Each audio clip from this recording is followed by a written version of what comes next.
하고. 네, 안녕하세요. 오늘 주민문학 주제는 이제 반드시 밀물 때가 올 것이다라는 제목으로 준비를 했습니다. 여기 하나의 이제 그 나룻배, 그러니까 물이 빠진 갯벌에 비스듬히 누워 있는 이제 나룻배 그림을 제가 그림으로 하고 반드시 밀물 때가 올 것이다라는 오늘의 주제를 이제 형상화시켰는데. 카네기 이야기예요. 앤드류 카네기라고 이제 철광왕으로 알려져 있죠. 그래서 그 자기의 또 전 재산의 90%를 기부를 한 사람으로도 굉장히 유명하죠. 뭐 미국 전역에 있는 뭐 이분이 기념 그 기부를 했던 도서관이 3천여 군데나 된대요. 그다음 뭐 교육기관, 뭐 이런 뭐 명예전당 이런 걸 많이 기부를 해서 카네기 홀이라는 아마 그 단어가 우리 귀에 익을 거예요. 카네기 홀이라는 그 룸 이름이 있는 지역의 건물은 이분이 기부를 한 건물이라고 생각하시면 될 정도로 기부의 왕이기도 하죠. 근데 이 철강한 카네기가 그 영감을 얻었던 그림이 아까 보여드렸던 그 썰물이 된 그 갯벌가에 비스듬히 누운 그 배를 보고 영감을 얻었다 그러거든요. 앤드류 카네기는 아버지가 이제 영국에서 그 방직 수공업 방직업을 하던 사람이었어요. 근데 이제 증기기관이 발명되면서 방직 기계가 발명이 되죠. 그러면서 이제 수많은 수공업, 간의 수공업 하던 사람들이 가난에 내몰리게 되거든요. 그 가난에 내몰리게 된 간의 수공업에 종사했던 가족이 이 앤드류 카네기의 아버지예요. 갑자기 이제 그 가난에 내몰리면서 간의 수공업에 종사했던 그 사람들이 대거 이제 미국으로 많이 이민을 갑니다. 역시 이 앤드류 카네기 가족도 앤드류 카네기가 13살 때, 그러니까 초등학교를 막 그냥 마치자마자 할 그 정도 나이에 친척들이 사는 펜실베니아, 미국 펜실베니아로 이민을 가게 됩니다. 그래서 뭐 아무것도 없이 이제 이민을 갔으니까 온 가족이 다 생업에 종사를 했어야 하는데, 뭐 아버지도 생업에 당연히 가족을 위해서 직업을 가졌어야 되지만 엄마도 또 직업을 가져야 됐고 아이들 역시 직업을 가졌어야 돼요. 그래서 이 붉은 원안에 있는 인물이 이 카네기가 앤드류 카네기가 이제 미국 이민 생활에서 막 이것저것 닥치는 대로 일을 하던 시절, 아마 16살 때 사진이라고 사진에는 나오더라고요. 근데 이제 뭐 안 해본 일이 없죠. 뭐 방적공, 뭐 기관사 조수, 전보 배달원, 뭐 전신 기사, 안 해본 일이 없는데 이 앤드류 카네기의 좀 남다른 면을 알아볼 수 있는 게 뭐냐면 이제 전보 배달 전신 기사가 되는데, 이 전신 기사가 어떻게 되냐면 전보 배달을 하면서 잡부잖아요, 잡부 이제. 근데 어깨 너머로 이제 전신 기사가 전신 일을 하는 걸 어깨 너머로 배운 거예요. 그래서 전신 기사가 뭐 아파서 갑자기 못 나오거나 그랬을 때 땜빵으로 어깨 너머로 배운 기술로 전신 기사 일을 하다 보니까 정식 사원이 됩니다. 이제 앤드루의 그 아마 어느 분이 음소거가 안 되시는 것 같으면 제가 음소거를 하고 다시 들어오겠습니다. 죄송합니다.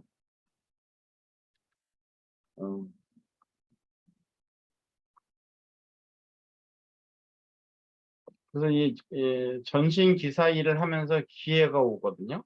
그래서 이 전신 기사 시절 18살 때 펜실베니아 철도 회사에 입사를 합니다. 그래서 이 철도 회사에 입사하면서 앞으로 그 철이 굉장히 많이 필요한 시대가 오겠구나라는 것을 감지를 하고 이 앤드류 카네기가 철강하게 되는 계기를 갖게 되거든요. 그래서 이 계기를 갖게 된 영감을 주었던 이 그림에 대한 이야기를 이제 오늘 여러분들하고 좀 하고 싶은 게 이제 제 이야기인데, 음, 그러니까 전신 배달원을 할 때, 그러니까 뭐 한 18세 때 이제 철도회사에 취직을 하니까 그 이전에 전시기사 이전, 그러니까 전신 배달을 하는 배달부 일을 할 때 어느 노인 집에 배달을 갔다가 이 그림을 보는 거예요. 이 그림을 보는데 이 그림이 뭐 유명한 화가 것도 아니고 그냥 뭐 우리가 이발소에 걸려 있는 그런 정도의 그림인데, 이 그림의 밑에 써져 있던 글귀를 이 앤드류 카네기가 그 글귀를 보고 이 그림을 잊지를 못하는 거예요. 이 충격을 받아, 충격, 이제 긍정적인 충격을 받은 거죠. 그 글귀가 뭐였었냐면, 반드시 밀물이 밀려오리라. 그날 나는 바다로 나아가리라. 이 글귀와 함께 이 그림이 걸렸었던 거예요. 그 노인 집에. 근데 이 글귀에 강렬한 그런 그 인상을, 자극을 받아가지고, 이 그림을 갖고 싶은 충동을 갖게 돼요. 그래서 그 노인한테 가서, 나한테 줄 수 없느냐. 그래서 그 노인한테 간곡하게 부탁을 해서 이 그림을 얻어서, 앤드류 카네기가 내내 성공해서도 자기 사무실 한켠에 걸어두었던 그림입니다. 그래서 이 앤드류 카네기가 이 그림을 보고 어떤 영감을 얻었을까? 특히 이 그림 밑에 써있던 글귀, 반드시 밀물이 밀려오리라. 그날 나는 바다로 나아가리라. 이 그림을 봤을 때 앤드류 카네기는 온 가족이 무일푼으로 미국 이민을 와서 온 가족이 다 밥벌이에 종사를 해야 되는 아주 척박한 그런 환경에서 살고 있었거든요. 그 환경에 짓눌리지 않고 나는 언젠가 큰 일을 할 것이다라는 본인을 그 마인드 컨트롤을 한 거죠. 이 마인드 컨트롤을 하다 보니까 이 그림이 아마 눈에 들어왔을 것이고, 이 그림 밑에 써 있던 글귀가 강한 영감을 줘서 아마 인생을 전 세계 인류사에 강하게 남은 철강 카네기 앤드류로 그 역사에 남는 그런 인생을 살지 않았나, 이렇게 생각을 해봅니다. 그래서 이 카네기 앤드류는 교육은 4년뿐이 못 받았어요. 정규 교육은. 영국에서 초등학교 교육 받은 게 전부예요. 그러니까 교육을 받지 못했는데 뭐 운이 좋아서 이렇게 철강이 됐겠어요. 자기는 언젠가 큰 일을 할 것이다라는 이 마인드 컨트롤을 굉장히 강하게 했던 거죠. 그래서 역시 그의 행적을 보니까 마인드 컨트롤의 대가였다는 것을 발견하게 됩니다. 그렇죠? 정규 교육은 4년뿐이 못 받았지만 도서관에서 책으로 독학을 한 거예요. 특히 뭐 어떤 그 인문학 서적을 많이 읽은 것으로 이제 밝혀져 있는데, 특히 셰익스피어의 그 작품, 뭐 맥베스, 햄릿, 리어왕, 뭐 로미오와 줄리엣, 베니스 상인, 이런 희곡들을 거의 암송을 하다시피 했었대요. 그러니까 암송을 했다는 건 뭐냐면 얼마나 많이 읽었겠냐 이거죠. 그다음에 이 연극 무대에 올려진 이 작품들이 연극 무대에 올려지기도 했는데, 이것을 수입이 적은데도 불구하고 적지 않은 돈을 들여서 그 연극을 감상을 하고, 그러니까 어떤 인문학적인 감성과 나는 지금 현재는 굉장히 척박한 환경이지만 이대로 살 수는 없는 사람이다.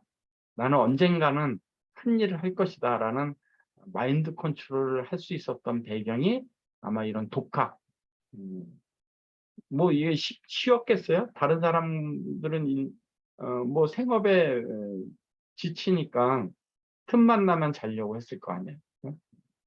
근데 그런 것을 다 뿌리치고 도서관 책으로 독학을 했다라는 거. 셰익스피어 작품을 암송할 정도가 됐다라는 것은 얼마나 많이 읽었는지를 우리가 미루어 짐작을 해볼 수 있죠. 그래서 우리가 인문학 소양이 굉장히 중요하다는 것이 아마 이런 앤드류 카네기의 행적을 보고서도 우리가 알 수 있는 겁니다. 뭐 나의 인문학 소양이 나의 미래에 얼마나 중요하겠냐 있겠지만 거의 전부라게 가하지 않을 정도로, 왜냐하면 이런 인문학 소양이 있어야 상상력과 그다음에 나의 환경에서 미래를 바라볼 수 있는 지혜가 생기는 거거든요.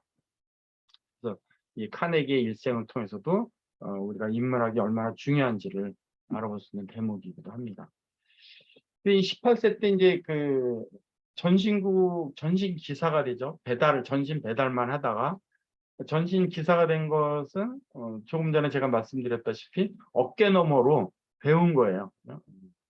그냥 자기 생업에 하기 싫은 일을 억지로 한 게 아니고 자기가 한 일을 굉장히 소중하게 여기고 자기가 주인처럼 주인의식을 갖고 전신 배달 일을 했기 때문에 어깨 너머로 전신 기사들이 전신을 주고받는 그것을, 뭐 전화국이 없던 시절에 전신으로 모든 게 다 왔다 갔다 했으니까 정보가, 그걸 어깨 너머로 배워서 전신 기사가 갑자기 일이 생겨서 못 나왔을 때 자기가 대신하고 이런 모습을 보이면서 신뢰를 얻어서 전신 기사가 된 입지전적인 그런 역할이 거기에서부터 이제 시작된 거죠. 근데 이 전신기사 일을 하면서도 전신기사가 좀 많았겠어요? 근데 그 수많은 전신기사 중에서도 손님에게 자기 일처럼 손님을 대접하고 주인의식을 갖고 행동을 했기 때문에 어느 단골 손님 눈에 들어온 거예요.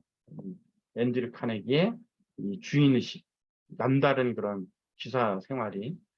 그러니까 이 단골 손님이 이제 펜실베니아 철도회사의 피츠버그 지부장이었는데, 그러니까 이제 철도가 미국에 막 깔리던 그런 시절에 이제 막 산업화가 되는 그 시절이죠.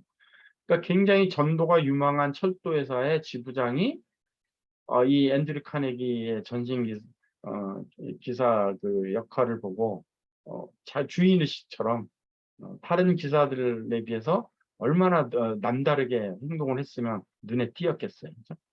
그래서 이 지부장한테 스카웃이 됩니다. 이게 이제 앤드류 카네기의 인생의 큰 전환점이 되는 계기가 되는데, 그래서 이 스콧은 철도 업무를 그 앤드류 카네기한테 가르친 것뿐만 아니고 뭐 자본 투자라든지 이런 데 조언을 하면서 카네기에게 더 큰 기회, 또 다른 세계를 알려주는 일생일대 은인이었다라고 자서전에서 이제 카네기가 토로를 하고 있거든요. 그러니까 수많은 전신 기사 중에 이 철도에서 피츠버그라는 지부장한테 눈에 들어올 정도로 남다르게 주인의식을 갖고 손님을 대했던, 이것은 뉴스킨 비즈니스라는 우리들한테 굉장히 시사하는 바가 큽니다. 똑같은 뉴스킨 사업을 하지만 얼마나 내가 하고 있는 일을 주인의식을 갖고 사랑하느냐, 얼마나 애정을 갖고 내 업무를 보여주느냐, 내 비즈니스를 프로포즈 하느냐에 따라서 결과는 극과 극으로 나타난다는 것을 이 앤드류 카네기의 일대기를 통해서도 우리가 알 수 있습니다. 근데 인생이 확 바뀌죠, 이때부터. 그러니까 이 철도회사에 취직하면서 앞으로 철이 굉장히 많이 필요하겠다라는 것을 깨닫게 되고 돈을 모아서 자본이 생겼을 때 철강업에 이제 뛰어들면서 결국은 철광한이 됩니다. 불과 30년 만에 일어난 이 카네기라는 한 인물의 조망을 해도 어마어마한 변화지만 달랑이 30년 만에 무일푼에서 세계적인 부자, 철강에 이르기까지의 그 계기가 바로 전신 기사 때 주인의식을 갖고 초긍정 마인드로 자기 관리를 한 결과인 것을 우리가 알 수 있게 됩니다.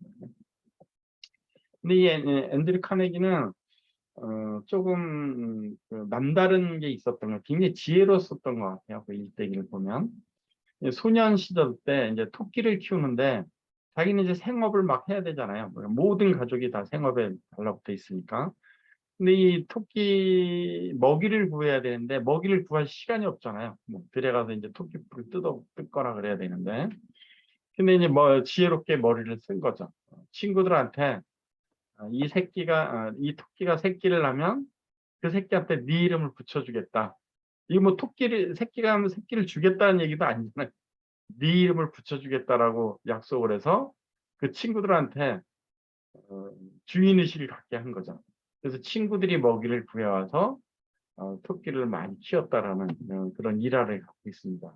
이 카네기가 자기 자서전에서 이 어린 시절 토끼를 키우려고 했을 때 어떻게 키울까를 그 지혜를 짜내서 친구들한테 새끼 나면 네 이름 붙여주겠다고 해서 토끼를 키웠던 것이 자기 인생에 굉장한 영감을 줬다. 그때 나의 이런 자세가 내 인생을 크게 발전시킨 계기가 됐다라고 기록을 하고 있습니다. 역시 이제 철강 기업 활동을 하면서도 이 지혜는 많이 나타나요. 펜실베니아 철도회사가 이제 철도에서 이제 강철을 팔려고 강철 공장, 철강 공장을 짓는데 자기네 철강을 많이 팔아야 될 거 아니에요. 카네기 입장에서는. 그래서 아예 그 강철 공장 이름을 본인이 강철을 그 납품하고 싶어하는 철도회사 사장 이름을 따버려요. 그래서 철강 공장을 철강 회사를 만들어요. 에드거 톰슨 제철소라고. 그러니까 뭐 그 철도회사에서 이 카네기 철강을 구입하지 않을 수 있겠어요? 자기 이름을 따서 철강소를 지었는데 이건 토끼가 새끼를 낳으면 네 이름 붙여주겠다라고 한 거하고 굉장히 유사한 거죠. 근데 이게 계기가 돼서 이제 철강화로 발돋움하는 계기가 됩니다. 또 비슷한 또 비즈니스 일화가 또 하나 있는데 이제 침대 열차 사업에 경쟁을 하는 거예요. 경쟁자가 많았을 거 아니에요. 뭐 미국이 이제 저녁에 철도가 깔리기 시작했을 테니까 돈이 되는 데는 많은 자본이 경쟁자가 붙게 돼 있죠. 수많은 경쟁자들이 치열하게 이제 경쟁을 하고 있는데 어, 그 경쟁사하고 합병을 해서 큰 회사를 만들면 이제 독과점을 할 수 있잖아요. 그래서 경쟁사하고 이제 합병을 해야 되는데 합병이 뭐 쉽게 일어나겠어요? 안 일어나지. 근데 이 경쟁회사의 이제 그 사주가 조지 풀먼이에요. 그래서 이제 서로 합병을 하자라고 이제 회의를 하는데 그 경쟁자 조지 풀먼이 궁금한 게 있어요. 그래서 공동 투자를 해서 회사를 하나 만들자는 얘기인데 그 회사 이름을 뭘로 짓 거냐고 이제 카네기한테 물어요. 이 카네기가 뭐라고 답변하냐면 물론 당신 이름을 딴 풀먼 개차 회사죠. 예.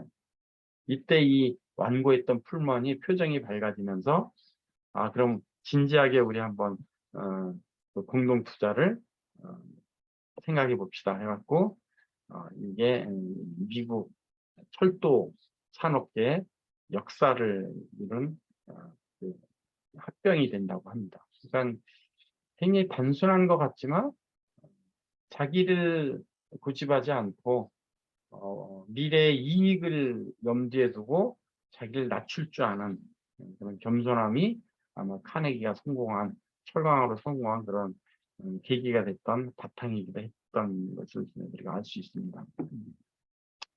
이 카네기의 묘비명이 어떻게 써 있느냐 하면 이 묘비는 뭐 자기가 쓰고 싶은 거를 미리 죽기 전에 이제 만들어 놨으니까 묘비에 쓰였겠죠. 자기보다 우수한 사람을 자기 곁에 모을 줄 알았던 사람, 여기 잠들다. 이게 이제 카네기의 묘비명입니다. 그러니까 다른 사람의 도움을 끌어낼 수 있는 지혜를 본인이 발휘했었기 때문에 그다음에 그 점이 가장 나의 강점 중에 우수한 점이다라고 판단을 했기 때문에 자기의 성공 비결이 바로 여기에 있었다라는 것을 깨달았기 때문에 아마 묘비명으로 이걸 정하지 않았을까 싶기도 합니다.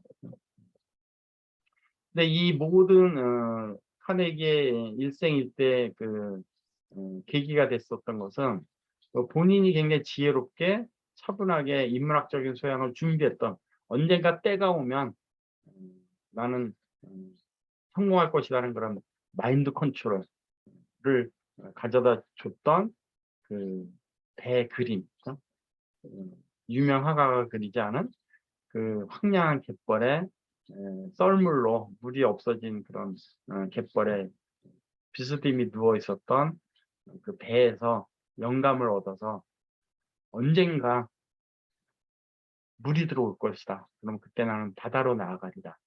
물이 들어올 때 바다로 나갈 수 있는 힘을 가질 수 있기 위해서 나는 준비를 한다. 이런 영감을 줬던 그 그림에서 이 역사적인 인물 앤드류 카네기가 나오지 않았을까 싶습니다. 그래서 우리 누스킨 사업자들은 뭐 가장 아름다운 나를 만들어야 돼. 왜냐하면 우리가 제품을 보여주고 사업을 보여주는 그 전면에 나라는 형체를 갖고 사람을 만나고 제품을 소개하는 거거든요. 사업을 소개하고. 그래서 가장 아름다운 나를 만나야 되는데, 이 아름다운 나가 바로 아름다운 나가 되겠어요? 앤드류 카네기가 언젠가 물이 들어올 때 자기는 바다로 나가겠다라는 그런 마인드 컨트롤을 했듯이 끊임없는 마인드 컨트롤을 해야 됩니다. 수많은 뉴스킨 사업자 중에 가장 두드러진 뉴스킨 사업자가 되려면 거기에 걸맞는 인고의 시간도 필요하고 초긍정 마인드도 필요하고, 그다음에 이번 인파미에서 박할린이라는 그 강사가 나와서 한 얘기가 가장 저한테 이제 많이 남는 거기도 한데, 누구나 다 초긍정이다. 근데 이 초긍정 중에 딱 두드러지게 할 수 있는 것은 행동이다. 행동의 움직임. 그 행동을 굉장히 강조한 것이 제 뇌리에 지금 가장 많이 남아 있는데, 일단 그 행동도 중요하지만 그 행동 이전에 어떤 환경에서도, 어떤 열악한 환경에서도, 어떤 고난 속에서도 나는 언젠가 바다로 나갈 수 있다는, 나가리라는, 물만 들어오면 나는 언젠가 바다로 나갈 수 있다는 그런 초긍정 마인드 컨트롤을 하는 자세, 이게 가장 아름다운 나의 기본이 되지 않을까 싶습니다. 그래서 우리가 지금 현재 나의 환경이 열악하고 어떤 어둠 속에 있다 손 쳐도 초긍정 마인드로 나를 구축을 한다면, 아마 앤드류가 자기 인생을 개척했듯이, 그래서 역사상의 가장 큰 철광한 인물로 남았듯이, 아마 여러분들의 이 마인드 컨트롤도 수많은 뉴스키너 중에 가장 존경받는 리더 뉴스킨이 되지 않을까 싶어서 오늘 주제를 삼았습니다. 언제든지 어느 곳에든지 반짝반짝 빛나는 초긍정의 마인드 컨트롤의 주인공이 되기를 바라면서 제 강의 마치겠습니다. 다음 주에 또 뵙겠습니다. 좋은 하루 보내십시오. 감사합니다. 감사합니다. 감사합니다. 감사합니다. 잘 들었습니다. 감사합니다. 감사합니다. 감사합니다.